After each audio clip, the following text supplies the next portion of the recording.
ओम हरि ओम श्री गुरुभ्यो नमः। हरि ओम शन्नो मित्र शं वरुणः शन्नो भवत्वर्यमा शन्न इन्द्रो बृहस्पतिः शन्नो विष्णुरुक्रमः।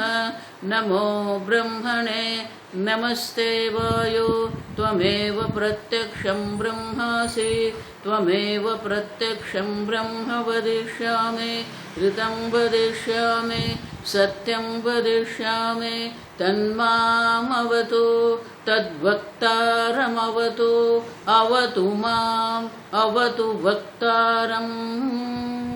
ॐ शान्ति शान्ति शान्तिः। ॐ सहना भवतु सहनौ भुनक्तु सह वीर्यं करवावहै यस्मिनावधीतमस्तु मा विद्विषावहै। ॐ शान्ति शान्ति शान्तिः। सदाशिवसमारम्भां शङ्कराचार्यमध्यमाम् अस्मदाचार्यपर्यन्तां वन्दे गुरुपरम्परां। श्रुतिस्मृतिपुराणानाम् आलयं करुणालयं नमामि भगवत्पादं शङ्करं लोकशङ्करं शङ्करं शङ्कराचार्यं केशवं बादरायणं सूत्रभाष्यकृतौ वन्दे भगवन्तौ पुनः पुनः। ईश्वरो गुरुरात्मेति मूर्तिभेदविभागिने व्योमवद्व्याप्तदेहाय दक्षिणामूर्तये नमः। निधये सर्वविद्यानां विशदे भवरोगिणां गुरवे सर्वलोकानां दक्षिणामूर्तये नमः। ॐ नमः प्रणवार्थाय क्षुद्धज्ञानैकमूर्तये निर्मलाय प्रशान्ताय दक्षिणामूर्तये नमः। ॐ नमः श्रीशङ्करानन्द गुरुपादाम्बुजन्मने। ॐ नमः श्रीशङ्करानन्द गुरुपादाम्बुजन्मने। सविलासमहामोहग्राहग्रासैककर्मणे सविलासमहामोहग्राहग्रासैककर्मणे।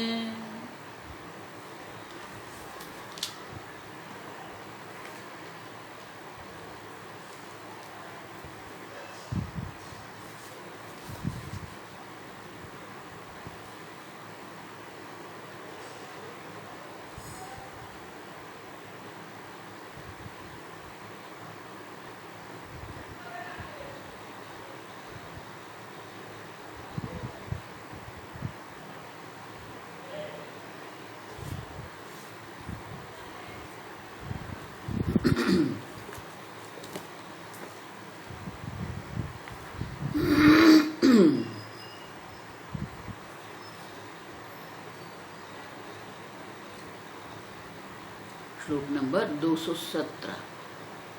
मायिकोऽयञ्चिदाभासः मायिकोऽयञ्चिदाभासः श्रुतेरनुभवादपि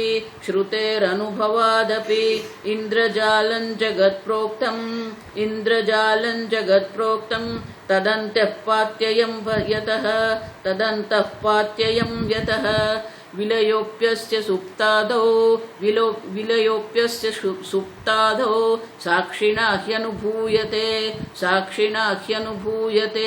एतादृशं स्वस्वभावं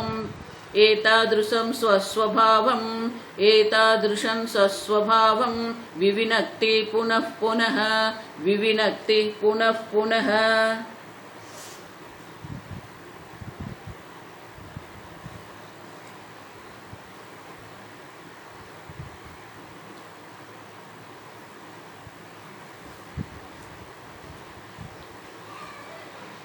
वाद्य तीर्थ मुनि कस्य कामाय, ये वाक्य का विश्लेषण कर रहे हैं।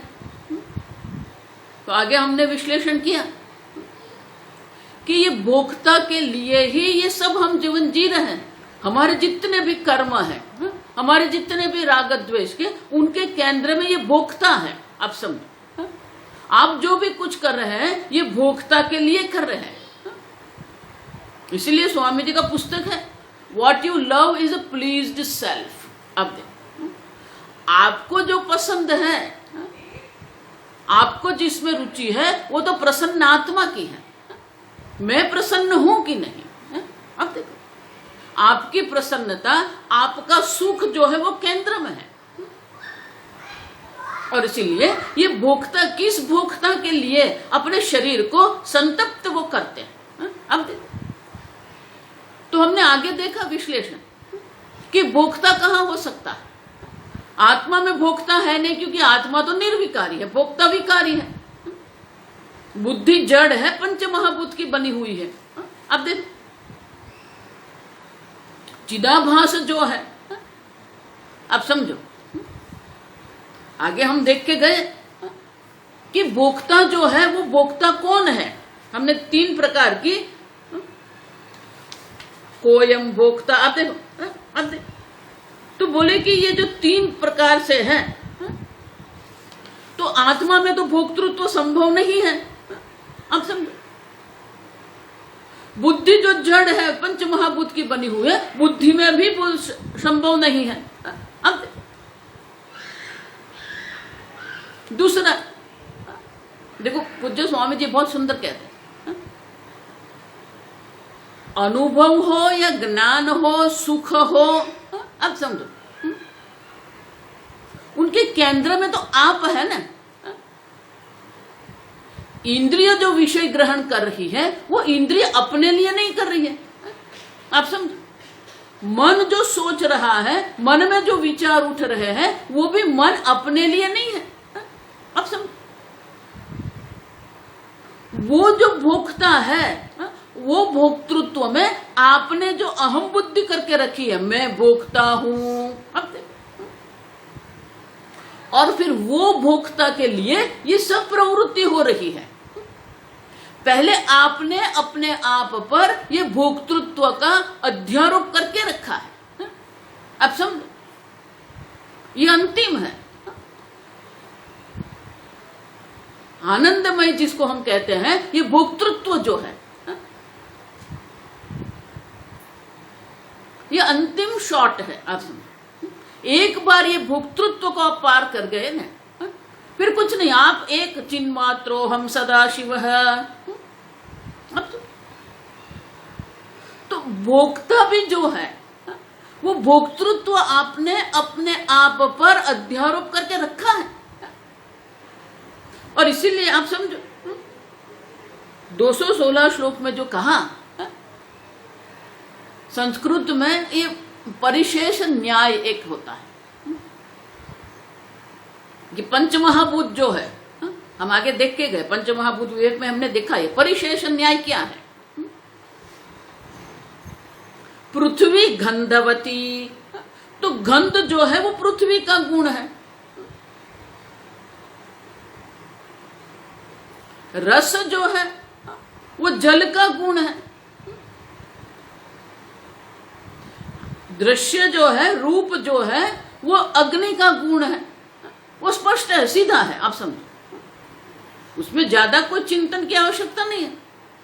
स्पर्श जो है वो वायु का गुण है, वो भी स्पष्ट है। स्पर्श, रूप, रस, गंध, ये 5 महाभूत में से ये 4 महाभूत जो है, वायु, अग्नि, जल, पृथ्वी, तो ये स्पष्ट है, अनुभव है। स्पर्श का अनुभव वायु है। आप समझो, तो परिशेष न्याय आप समझो। अभी आकाश जिसको हम कहते हैं, तो हमारे दृष्टि से परिशेष न्याय क्या रहेगा? पंच महाभूत में जो शेष रहा वो आकाश है, विषय में जो शेष रहा वो शब्द है। आप समझो, और इसीलिए परिशेष न्याय से हम कहते हैं कि आकाश का गुण शब्द है। अब वायु आदि में तो हमारा अनुभव है, स्पर्श जो वायु है वो अनुभव है, रूप जो अग्नि है वो अनुभव है। इसलिए अग्नि जो है भगवान का जो व्यक्त अभिव्यक्त स्वरूप जो है, प्रथम अभिव्यक्त स्वरूप जो भगवान का है वो अग्नि है। तो शेष परिशेष न्याय से हम कहते हैं कि आकाश का गुण शब्द है, क्योंकि हमारा जो अनुभव है वो तो क्या है, शब्द जो है, ध्वनि जिसको हम कहते हैं, शब्द मानी ध्वनि, शब्द मानी ये आकाश वायु ये शब्द नहीं है, शब्द मानी ध्वनि वहां पर है, साउंड। तो हमारा अनुभव ये है कि ध्वनि जो है वो तरंग रूप है, और ध्वनि तरंग रूप होने से उनको कोई माध्यम की आवश्यकता है। जिस प्रकार से ये पृथ्वी का जो वातावरण है, वात आवरण जो देखो समझो, वात मानी वायु, आवरण मानी जो पृथ्वी को आवृत करके रखता है। तो पृथ्वी का एक वायु का आवरण है, और वो वायु जो है, अब देखो उसके तरंग से, उसके स्पंदन से हमें ध्वनि का अनुभव होता है। धातु है तो धातु में भी तरंग होते हैं, वो तरंग से हमें ध्वनि का अनुभव होता है। अब समझो, तो हमारा अनुभव यह है कि शब्द के लिए तो माध्यम की आवश्यकता है, वायु हो या धातु हो या जल, कुछ माध्यम चाहिए। लेकिन परिशेष न्याय से हम कहते हैं कि आकाश का गुण शब्द है। और इसीलिए यहां 16वें श्लोक में कहा परिशिष्यते भोक्तृत्वं तस्य शिष्यते। परिशेष न्याय से हमें कहना पड़ता है कि चिदाभास जो है, जो विकारी चिदाभास है, उसी का भोक्तृत्व है। आत्मा में भोक्तृत्व संभव नहीं है। अब समझो, 3 संभावना है, आत्मा में भी संभव नहीं है। बुद्धि जो जड़ है, पंच महाभूत की बनी हुई है, वहां भी संभव नहीं है। लेकिन बुद्धि में जो चिदाभास है, और वो चिदाभास में जो हमने अहम बुद्धि करके रखी है, वहां भोक्तृत्व है। अब समझो, आप मोबाइल में बहुत सुंदर दृश्य देखते हैं और प्रसन्न होते हैं, लेकिन क्या मोबाइल स्वयं प्रसन्न हो गया? ये बहुत सुंदर है, नहीं, जड़ में भोक्तृत्व नहीं है। अब समझो, और इसलिए कहते हैं तस्य चिदाभासस्य भोक्तृत्वं शिष्यते। परिशेष न्याय से हम कहते हैं कि चिदाभास जो है उसी में भोक्तृत्व है।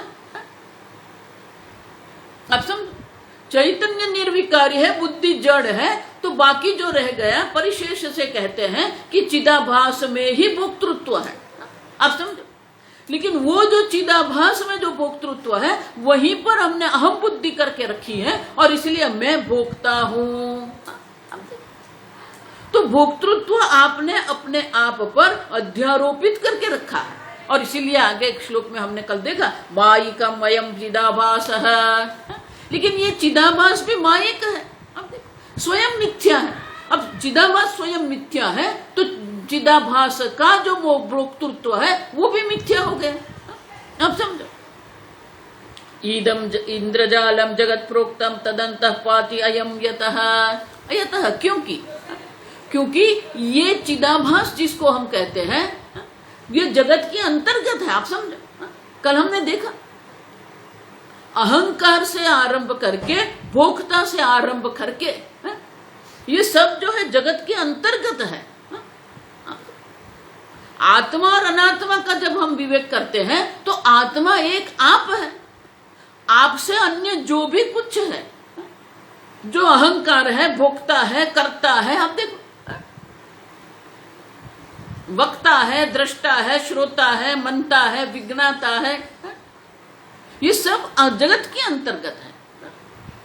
आप समझो, लेकिन हमने जो कर्ता, दृष्टा, श्रोता, मनता, जिसको अहम के पक्ष में हमने रखा है, और इसलिए कहना पड़ता है कि ये सब का किसके अंतर्गत आता है? जगत के अंतर्गत पड़ते हैं। ये पाति मानी पड़ते हैं, वो जगत के अंतर्गत पड़ते हैं, अहम के अंतर्गत नहीं है। वो अनात्मा के क्षेत्र में है, आत्मा के क्षेत्र में नहीं है। आप समझो। और इसलिए कहते हैं कि जो चिदाभास जो है, जो मायिक है, जो मिथ्या है, श्रुते है अनुभवादपि। अब देखो, श्रुति माता भी यही कहती है, माया ही, हमने देखा, माया ही अपनी शक्ति से जीव और ईश्वर दोनों को उत्पन्न करती है। आप समझो।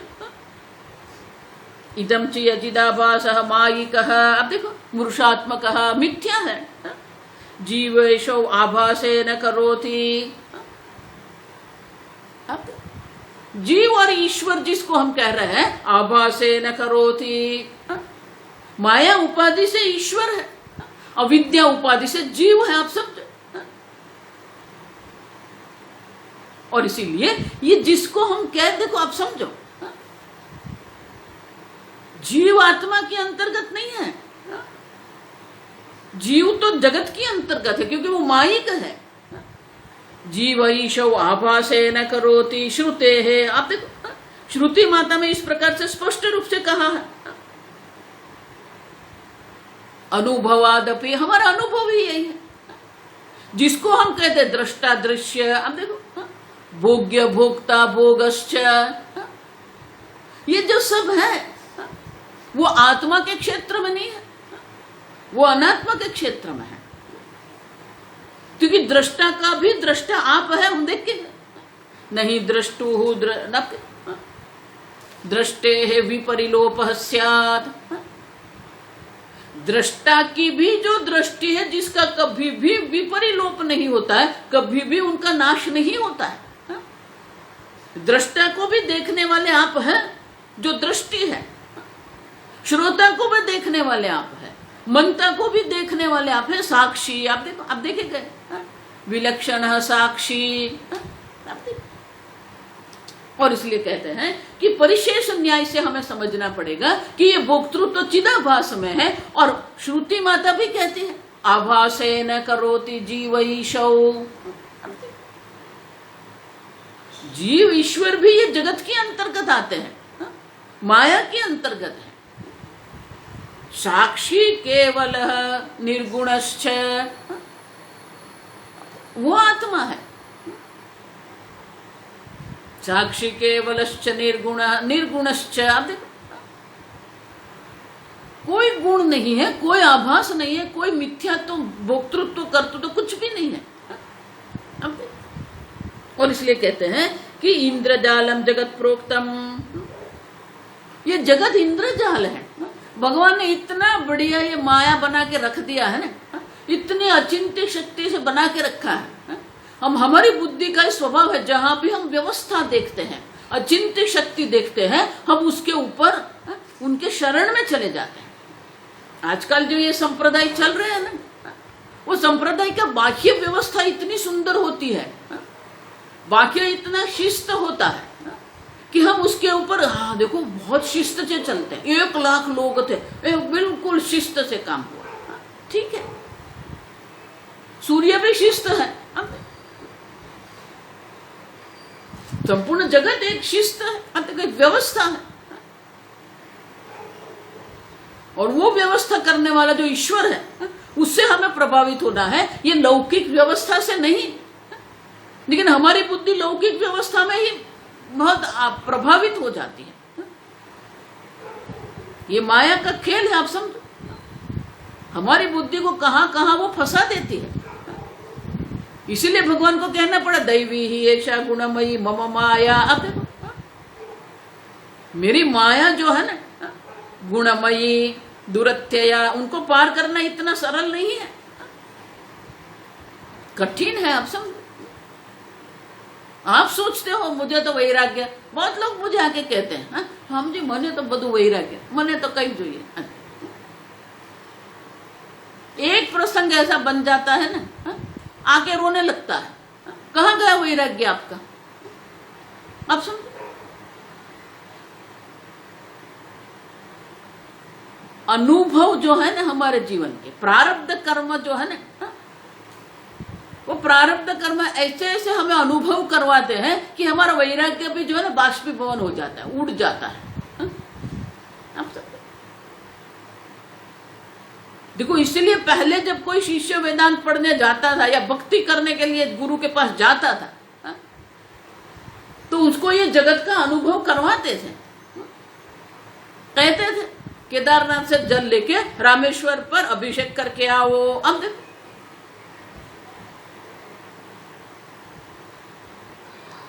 पूज्य स्वामी जी बहुत सुंदर कहते, अंग्रेजी में बोलते थे लेकिन ये हिंदी में बोलते थे, पैदल ऑन फुट, चल के जाना है, हेलीकॉप्टर में नहीं। आप जहां है वहां से चल के आप पैदल कहां जाओ, केदारनाथ जाओ, वहां से जल लो, वो कावड़ करो और वो चल के आप रामेश्वर पहुंचो। अपने आप को भी संभालना है, ये जल को भी संभालना है। अनेक प्रकार के अनुभव, अनेक प्रकार के प्रदेश, अनेक प्रकार के काल, अनेक प्रकार के व्यक्ति के संपर्क में हम आते हैं, और जब हमारा वैराग्य दृढ़ होगा तो कहीं हम फंसेंगे नहीं। अब समझ, तो स्वामी जी मजाक करते हैं, ही कम्स बैक इंटैक्ट। ऐसा इंटैक्ट को हिंदी में क्या कहते हैं पता नहीं। अब किसी भी जगह पर फंसा हुआ नहीं है, वो वापस आता है आपके पास, तब उसको वेदांत पढ़ाते। प्रश्नोपनिषद में भी क्या हुआ, भारद्वाज मुनि, अब ये सब जो है सत्यकाम, ये सब पिपलाद मुनि के पास गए। 6 मुनि थे, सब अपने क्षेत्र में पंडित थे, अपने अपने आश्रम थे, आप समझो। लेकिन जब ये 6 ऋषि मुनियों को ये 6 प्रश्न, हर एक को एक एक प्रश्न था, उनका उत्तर नहीं मिला उनको, तो वो पिपलाद मुनि के पास गए और प्रश्न किया कि हम हर एक को एक एक प्रश्न है और हर एक को ये 6 प्रश्न का उत्तर मालूम नहीं है, अब हम नहीं जानते उनका उत्तर। पिपलाद मुनि ने क्या कहा, अब कुछ नहीं बोल दिया, पहले 1 वर्ष आश्रम में रहो, सेवा करो। अब समझो, 1 वर्ष आश्रम में आप रहो, सेवा करो आश्रम में, मानी आश्रम में जो काम आपको कहा गया वो करो आप। मैं तो मुनि हूं, मैं ये नहीं करूंगा, मैं वो नहीं। आजकल के बहुत शिष्य ऐसे होते हैं, हा? ये मैं नहीं करूंगा।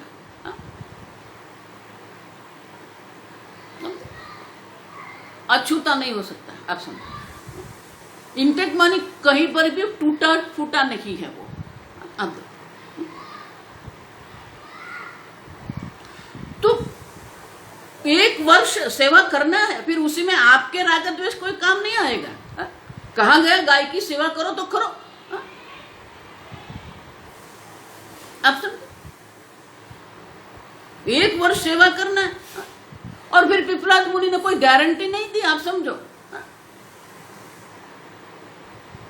गारंटी निश्चित नहीं कहा, कह दिया 1 वर्ष के बाद आप मुझे प्रश्न पूछना, अगर प्रश्न का उत्तर मुझे पता है, प्रश्न का उत्तर मैं जानता हूं, तो मैं आपको उत्तर दूंगा।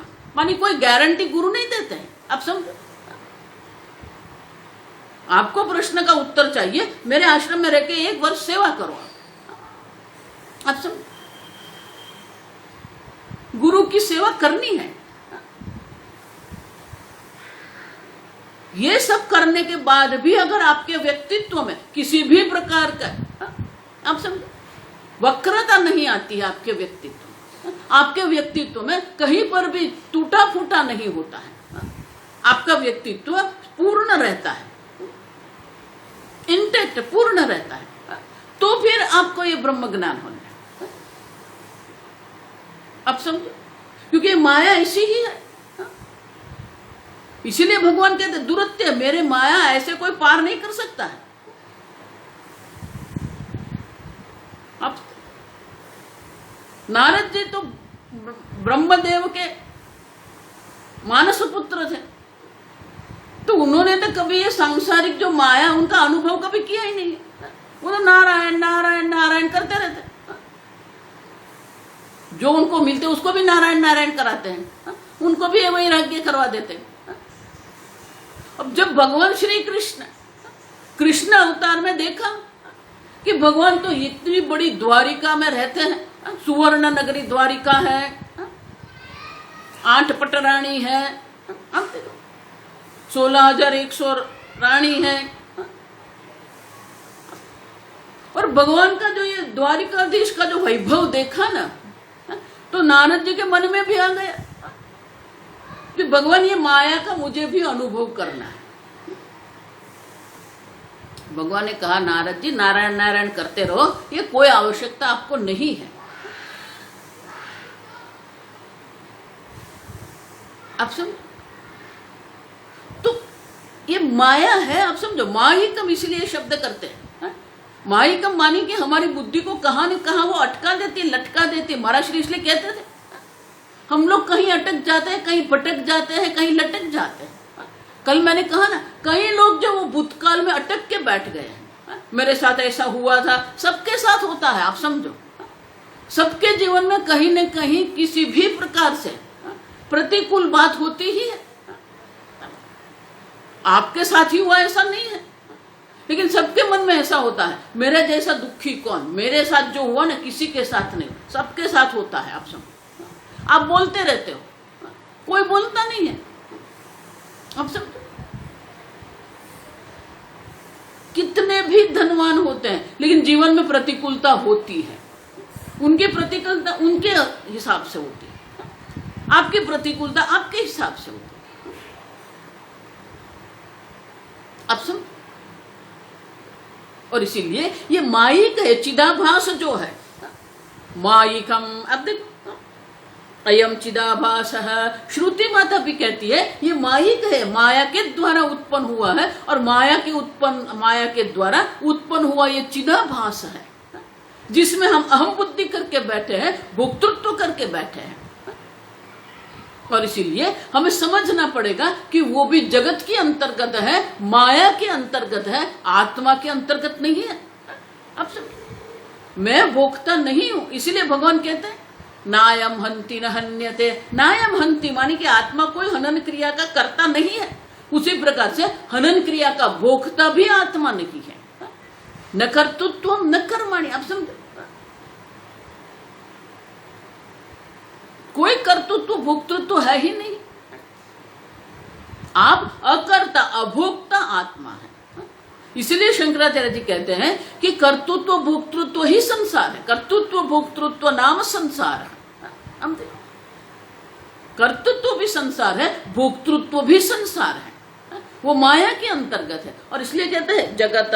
अब देखो, जगत प्रोक्तम तदंतः पाति अयम, क्योंकि ये चिदाभास भी जगत के अंतर्गत है, और चिदाभास जगत के अंतर्गत है, तो भोक्तृत्व भी जगत के अंतर्गत है। आप समझो,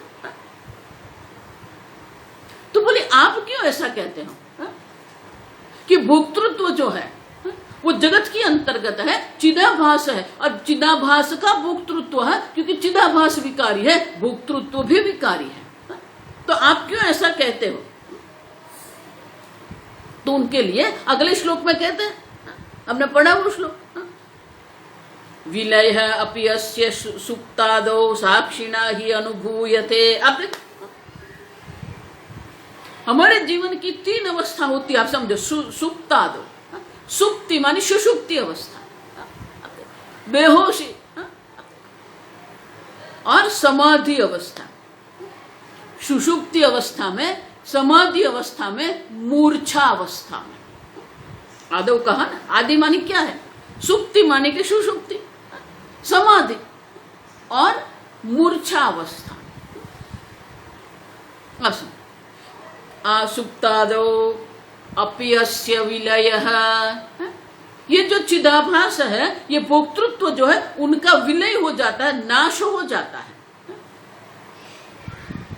और वो नाश हुआ, वो नाश का साक्षी कौन है? साक्षिणा अनुभूयते ही, क्योंकि, ही मानी क्योंकि,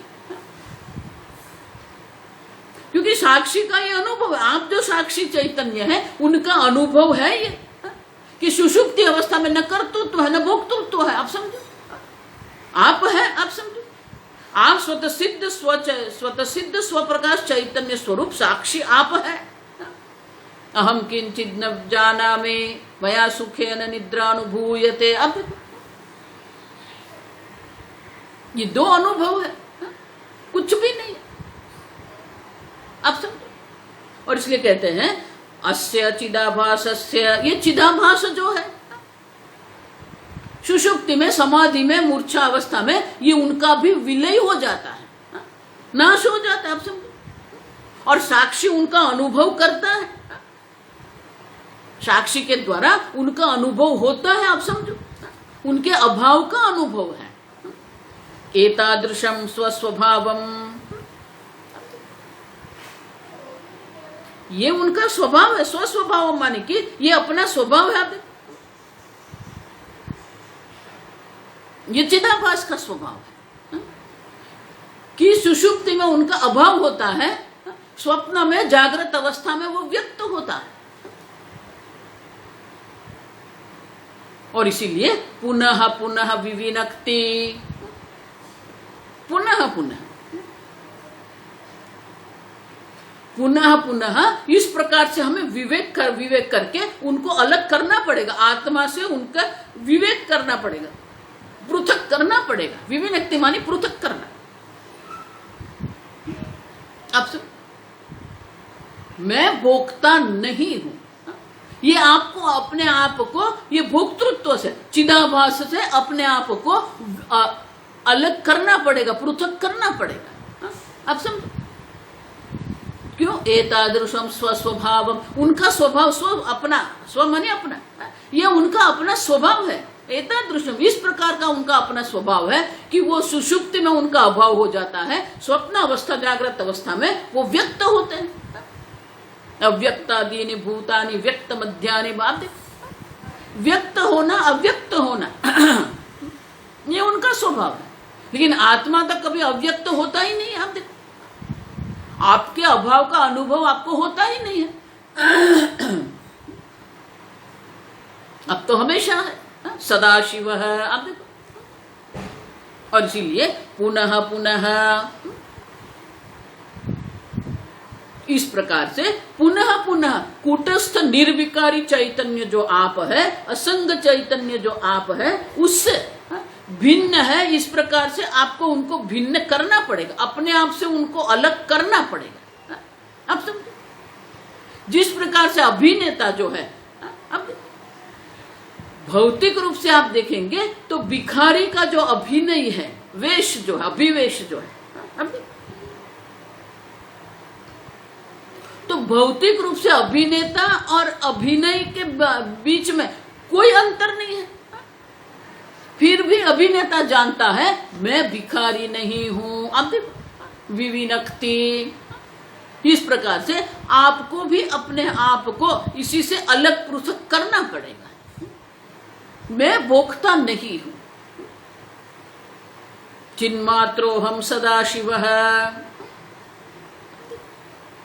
पुनः पुनः पुनः पुनः ये करना पड़ेगा, बार बार ये करना पड़ेगा। आप समझते हो कि एक दिन ऐसे ध्यान लगा दिया और 1 घंटा बैठ गए और मुझे ब्रह्म ज्ञान हो गया, परोक्ष ज्ञान हो गया। एक व्यक्ति मेरे पास आए, बोल स्वामी जी अभी मुझे समझ में आया, आपके दूसरा अध्याय मैंने सुनी है, अब मुझे समझ में आ गया। अच्छा, बहुत अच्छा है, समझ में आ गया।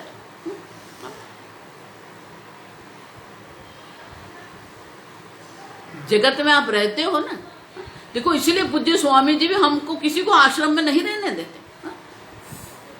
देखो आपका जो ये शरीर है ना, इस शरीर में अनेक प्रकार की कृमि है, अनेक प्रकार के जंतु रहते हैं। वो परतंत्र है, आपके ऊपर आधारित है, पराधीन है आपके ऊपर।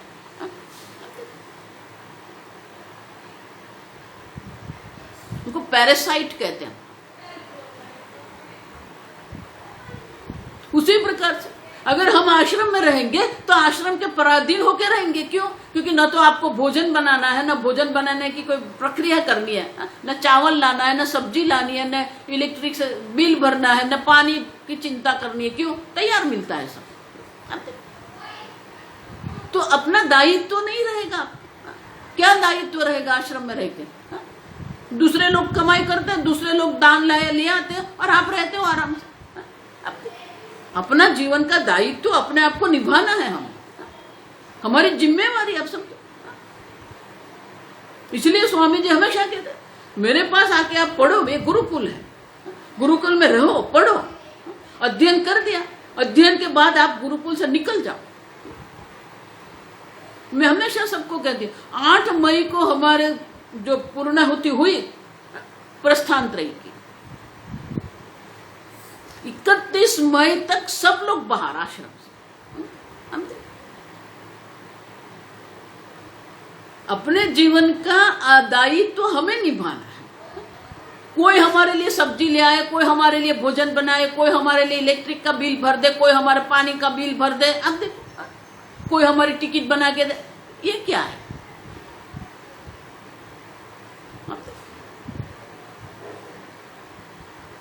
जैसे पैरासाइट होता है ना, ये आश्रम आई स्वामी जी कहते हैं। अपने जिम्मेदारी, अपना दायित्व तो हमें निभाना है। तभी तो हमें समझ में आएगा ना, तभी ये जगत का अनुभव होगा हमें। जब तक ये जगत का आपको अनुभव नहीं होगा, अंग्रेजी में उसको कंफर्ट जोन कहते हैं, साइकोलॉजी की, मनोविज्ञान की भाषा में उसको कंफर्ट जोन कहते हैं। आपके अनुकूल वातावरण में आप रहते हो, किसी भी प्रतिकूलता का आप सामना करते ही नहीं है। जो पौधा होता है ना, ये बड़े बड़े वृक्ष के जो पौधे होते हैं, तो जब वो छोटे पौधे होते हैं तो उसके बड़े वृक्ष के नीचे रखते हैं। अब समझो, छाया में रखते हैं उसको। लेकिन 1 वर्ष का जब वो हो जाता है, 1-2 वर्ष का जब होता है वो पौधा, तब उनको बाहर निकाल देते हैं। वृक्ष की छाया से उनको बाहर निकालते हैं। क्यों? अब उनको क्या करना है? वो वृक्ष की छाया में रहता था और इसलिए न तो उसको बहुत सारा धूप लगता था, सूर्य का जो गर्मी, सूर्य की जो उष्णता है, वर्षा है, हवा है, वो सबसे उनकी रक्षा होती थी क्योंकि वो वृक्ष के नीचे थे। अब जब उसको बाहर निकालेंगे तो उनको ये सूर्य की उष्णता है, पवन है, वर्षा है, शीत है, उष्ण है, ये सब प्रकार की ऋतु जो है, सब प्रकार की जो ये प्रतिकूलता, उनका सामना उसको करना पड़ता है, तब ये जाके बड़ा वृक्ष बनेगा। अगर उसमें ये शक्ति नहीं है तो वो सूख जाएगा। उसी प्रकार से आश्रम में रहना है, घर में भी रहना है। अब तो लेकिन ये जगत का अनुभव भी हमें करना है। जगत का अनुभव करके, सब प्रकार के अनुभव में से आप निकलो बाहर स्वस्थ, इंटैक्ट। किसी भी प्रकार की हताशा, निराशा जीवन में नहीं है। एक परिपक्व व्यक्ति बन के हम निकलते हैं। जगत के अनुभव के द्वारा ही हम एक परिपक्व व्यक्ति बन सकते हैं। आश्रम में रह के कोई परिपक्व नहीं बनेगा। आप समझ, जब तक आप अपना दायित्व नहीं निभाएंगे आप परिपक्व नहीं बनते। और जब तक आप में ये परिपक्वता नहीं आती है, ब्रह्म ज्ञान असंभव है। स्वामी जी इसलिए कहते हैं कि 8 वर्ष का जो बालक है और 80 वर्ष का जो वृद्ध है, दोनों में भावनात्मक रूप से अगर देखते हैं तो कोई किसी भी प्रकार का कोई फर्क नहीं है, कोई भिन्नता नहीं। ये भी बालक है, उसमें भी अपरिपक्वता है, लेकिन बालक में संभावना है परिपक्व बनने की। और ये जो 80 वर्ष का है, उसमें भी वही प्रकार की अपरिपक्वता होती है। कोई धनवान बन गए, इनका अर्थ ये नहीं है कि वो भावनात्मक रूप से बहुत परिपक्व है। थोड़ी परिस्थिति बदल जाती है ना, आपकी परिपक्वता प्रकट हो जाती है। आपका वैराग्य जो है ना उड़ जाता है। आप समझ। और इसीलिए ये माया जो है ना, ये माया सबको पकड़ के ऐसे रखती है कि ये वैराग्य भी नहीं होने देती। हाँ, ऐसे पकड़ के रखती है। और इसीलिए ये माई के पुनः पुनः विविनक्ति, पुनः पुनः आपको ये करना पड़ेगा। आपने अपने आप को ये भोक्ता से, ये चिदाभास से अलग करना पड़ेगा। आपको बैठ के वो चिंतन करना पड़ेगा, मैं भोक्ता नहीं हूं, मैं स्वयं आनंद स्वरूप हूं। भोक्तृत्व की मुझे कोई आवश्यकता ही नहीं है, क्योंकि मैं स्वयं आनंद स्वरूप हूं। मैं दुखी हूं तो भोक्ता के द्वारा मैं सुख का अनुभव कर सकता हूं, लेकिन मैं स्वयं पर आनंद स्वरूप है, चिदानंद स्वरूप मैं हूं, और इसलिए मुझे किसी भी प्रकार के भोग की आवश्यकता नहीं है। कोई विशेष भोग से मैं प्रसन्न हूं, ऐसा नहीं है। और इसलिए कहते हैं पुनः पुनः विविनक्ति। दो बात है, आप समझो। चिदाभास का मिथ्यात्व, जगत का मिथ्यात्व, और जगत का मिथ्यात्व जो है उनका भी निश्चय आपको करना है। और चिदाभास भी जगत के मिथ्यात्व के अंतर्गत है, मायिक है। मैं चिदानंद रूप शिवोहम शिवोहम, इस प्रकार से अपने आप को पृथक करना पड़ेगा। जितना आप पृथकता करेंगे ना, उतनी असंगता आप में आएंगी, उतनी प्रसन्नता आप में आएगी। देखो, इसलिए मैं हमेशा कहती हूं, आप दुखी हैं क्योंकि कहीं न कहीं आपने अहम बुद्धि करके रखी है, कहीं न कहीं आपने ममता बुद्धि करके रखी है। अन्य व्यक्ति आपके दुख का कारण नहीं है, आप समझो। इसके कारण ये हो गया, इसके कारण ये हो गया।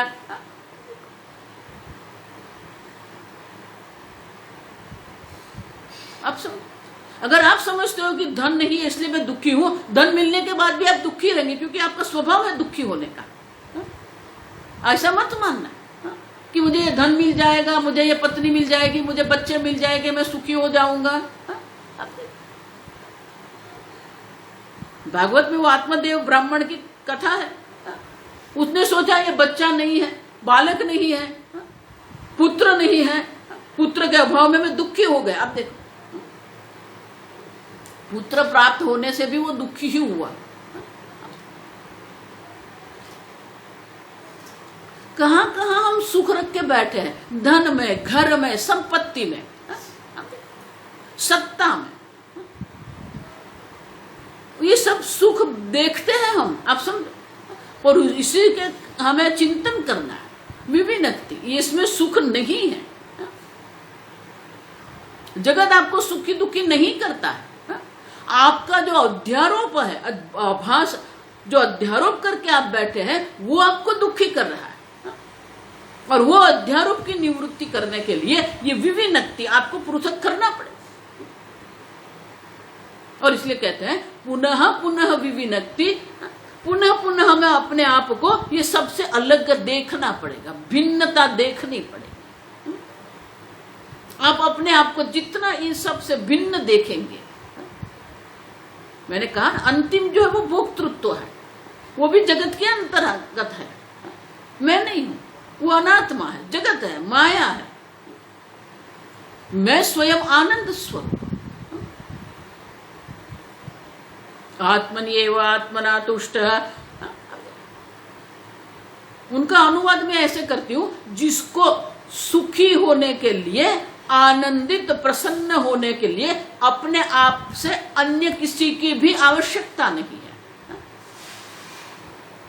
अब आपने अपना सुख दुख अन्य पर रखा है, ये पराधीनता है आपकी।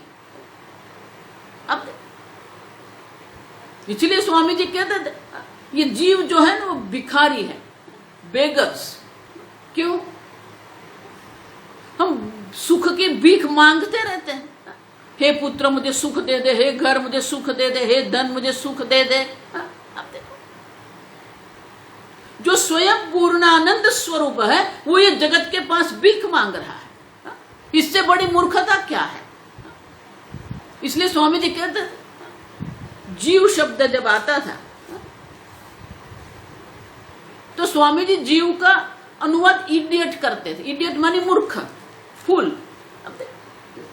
मूर्ख है। क्यों? क्योंकि कहां कहां वो सुख ढूंढता है।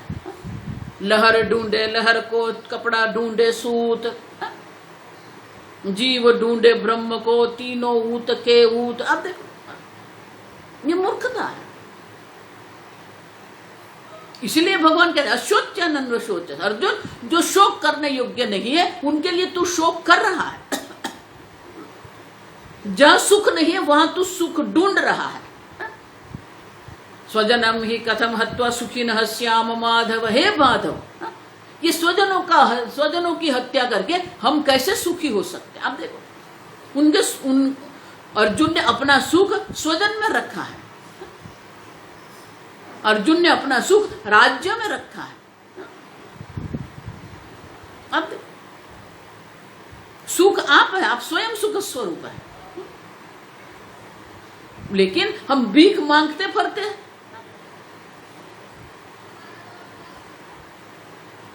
आप समझो, कुछ भी है, साधु लोग की भी यही हालत है, संसारी की भी यही हालत है। कहां कहां हम भीख मांगते फिरते हैं, घूमते रहते हैं। ये सुख देगा, ये सुख देगा, ये सुख देगा, ये हो जाएगा तो सब ठीक हो जाएगा। कुछ ठीक है ही नहीं, आप समझो। और ठीक होने वाला भी नहीं, क्योंकि माया देवी ऐसे बैठी है, कुछ ठीक होने नहीं देती। आप सोचते ये हो जाएगा माता जी, बस हम घर नया बना देते हैं, सब शांति। नया घर बन गया। अभी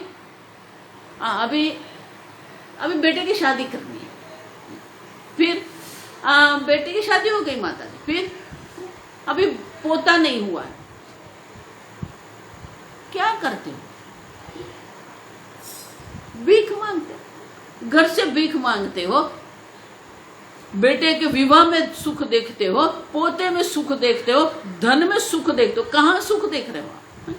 इसलिए कहते हैं पुनः पुनः विविनक्ति। पुनः पुनः आपको ये सबसे अपने आप को पृथक करना पड़े। नेति नेति हम आगे देख के गए, ये नहीं है, ये नहीं है, ये नहीं है। ये जो कुछ है वो कभी भी मुझे सुखी नहीं कर सकता। आप अपने आप को सुखी दुखी होने के लिए अन्य को आप मंजूरी दे रहे हैं। You give the permission to others, और फिर सुखी दुखी होते हो। आप इतने सशक्त हो जाए, आप इतने परिपक्व हो जाइए कि बाह्य किसी भी वस्तु आपको सुखी दुखी नहीं कर सकती।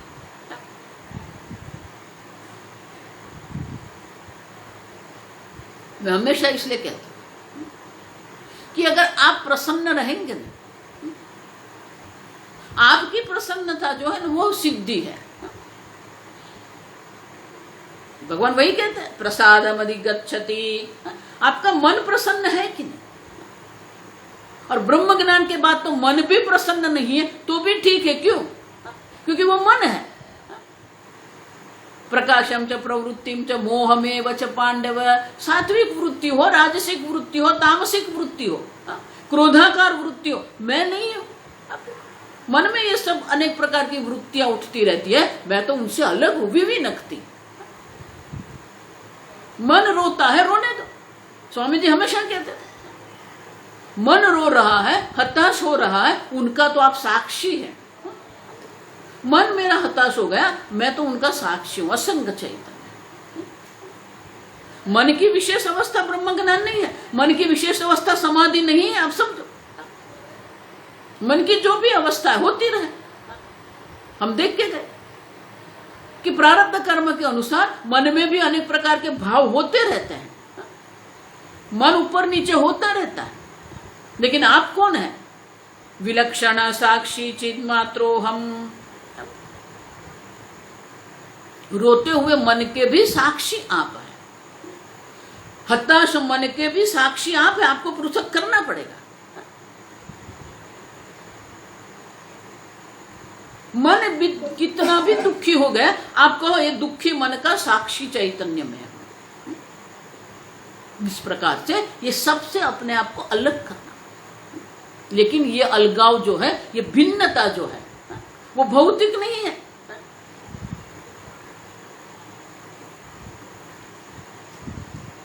मत्वा, इसलिए भगवान क्या कहते हैं, सर्वकर्माणि मनसा संन्यस्य। अब देखो, मन से आपको पृथक होना है। एक बार पृथक हो जाइए आप। इति मत्वा न सज्जते, ये जान के वो कभी भी कहीं पर संग नहीं, न सज्जते, कहीं पर भी आसक्ति नहीं करता है। अनुकूलता है तो भी प्रसन्न है, प्रतिकूलता है तो भी वो प्रसन्न है। आप सब, और इसलिए कहते हैं पुनः पुनः, हम आगे देख के गए, निरंतर भी करना पड़ेगा, नित्य भी करना पड़ेगा, सदा भी करना पड़ेगा, पुनः पुनः करना पड़ेगा। निधिध्यासन आप सोचते हो इतना सरल नहीं है। अपरोक्ष ज्ञान में आपको दृढ़ता प्राप्त करनी है तो ये सबसे आपको अपने आप को अलग करके देखना, निरंतर अप्रमत्तेन। हम देख के गए, श्रद्धा भी होनी चाहिए, किसी भी प्रकार का प्रमाद नहीं होना चाहिए। अब देखो, सावधानता भी हमारे अंदर होनी चाहिए। हम सावधान है, श्रद्धा है, हम देख के गए। और इसलिए कहते हैं पुनः पुनः। और इसलिए कहा कस्य काम है, किसके लिए, किस भोक्ता के लिए हम शरीर को संतप्त करेंगे। मैं स्वयं परानंद स्वरूप हूं, किसी भी प्रकार से मुझे शरीर को विशेष प्रकार से संतप्त करने की आवश्यकता नहीं है, किसी भी प्रकार से कोई परिश्रम करने की आवश्यकता नहीं है। आप स्वयं है आनंद स्वरूप। आपको सुखी होना नहीं है, आप सुख स्वरूप है। दुखी मन जो है, उनका जो साक्षी चैतन्य, वो तो आनंद स्वरूप है। और इसीलिए इस प्रकार से बार बार पुनः पुनः आप चिंतन करते रहो, आप अपने आप को विविनक्ति, अपने आप को पृथक करते रहो।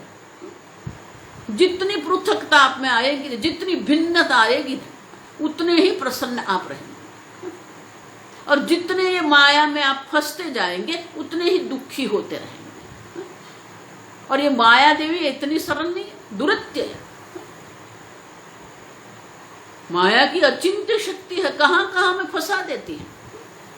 और इसीलिए ये जगत का मिथ्यात्व भी हमें निश्चय करना है और अपनी पृथकता को भी देखना है, दोनों जगत देखना है। और जितना ये स्पष्ट होता जाएगा, उतनी ही हमारी अपरोक्ष ज्ञान में दृढ़ता होती रहेगी। और इसीलिए पुनः पुनः विविनक्ते। तो बोले कि आप जो ये कह रहे हो ना कि फिर किसी से भी हमें सुख की भीख नहीं मांगनी पड़ती, वो कैसे हो सकता है? उसके लिए दृष्टांत देते हैं, हम कल वो देखेंगे, बहुत सुंदर है, हम कल हम देखेंगे। ओम स्वस्ति प्रजाभ्यः परिपालयन्तां न्यायेन मार्गेण महिं महिषाः गोब्राह्मणेभ्यः शुभमस्तु नित्यं लोकाः समस्ताः सुखिनो भवन्तु काले वर्षतु पर्जन्यः पृथिवी सस्यशालिनी देशोऽयं क्षोभरहितः ब्राह्मणाः सन्तु निर्भयाः। ओम सर्वेषां स्वस्तिर्भवतु, सर्वेषां शान्तिर्भवतु, सर्वेषां पूर्णं भवतु, सर्वेषां मङ्गलं भवतु, सर्वे भवन्तु सुखिनः, सर्वे सन्तु निरामयाः, सर्वे भद्राणि पश्यन्तु, मा कश्चित् दुःखभाग् भवेत्। असतो मा सद्गमय, तमसो मा ज्योतिर्गमय, मृत्योर्मा अमृतङ्गमय। ॐ पूर्णमदः पूर्णमिदं पूर्णात् पूर्णमुदच्यते, पूर्णस्य पूर्णमादाय पूर्णमेवावशिष्यते। ॐ शान्ति शान्ति शान्तिः। हरिः ॐ श्रीगुरुभ्यो नमः। हरिः ॐ।